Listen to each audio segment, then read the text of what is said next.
Vagra police સ્ટેશનના staff દ્વારા બાતમીના આધારે ઓપરેશન હાથ ધરી ઓએનજીસીની લાઇનમાંથી વાયરની ચોરી કરી હેરાફેરી કરતા 2 શખ્સોને લાખોના મુદ્દામાલ સાથે ઝડપી પાડવામાં આવ્યા છે.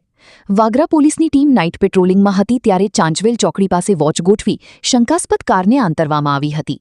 ઝડપાયેલ મુદ્દામાલ સફેદ કલરની સ્વિફ્ટ કાર નંબર GJ16BG 9799 માંથી આશરે 530 કિલો એલ્યુમિનિયમનો ઇલેક્ટ્રિક વાયર મળી આવ્યો હતો, જેની કિંમત ₹63,600 અને કારની કિંમત ₹2 લાખ મળી કુલ ₹2,63,600નો મુદ્દામાલ જપ્ત કરાયો છે.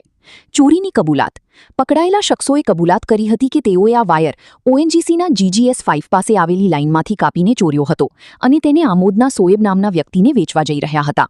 ધરપકડ કરાયેલા આરોપીઓ ઝુબેર ફિરોજ જાદવ ઉંમર 23 રહી ઇટોલા તાલુકો આમોદ, મુઝફ્ફર ફિરોજ જાદવ ઉંમર 20 રહી ઇટોલા તાલુકો આમોદ.